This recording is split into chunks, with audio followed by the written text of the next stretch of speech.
ఇప్పుడే ఒక మూవీ చూసిన, గురువాయర్ అంబలానాథాయల్ అని, మలయాళం మూవీ. కాకపోతే తెలుగులో డబ్బింగ్ కూడా ఉంది, హాట్స్టార్లో ఉంది. ఖచ్చితంగా చూడాల్సిన movie.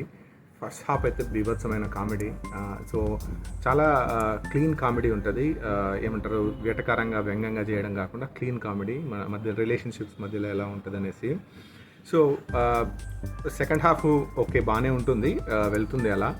So but most of cinema మాత్రం చాలా బాగుంది, ఖచ్చితంగా చూడాల్సిన మంచి ఎంటర్టైన్మెంట్ మూవీ అనమాట. సో ఫస్ట్ హాఫ్ అయితే మాత్రం నవ్వుకోలేక చావాలి అసలు. రిలేషన్షిప్ ఎట్లా ఏంటి అనేది, పెళ్లి కాకముందే బామర్దికి ఎట్లా సపోర్ట్ చేస్తాడు, అసలు చాలా బాగుంటుంది. సో ఖచ్చితంగా చూడాల్సిన మూవీ. కామెడీ అయితే బీభత్సం. సో కింద మూవీ నేమ్ స్టేటస్లో పెడుతున్నాను, చూడండి. ఎంజాయ్.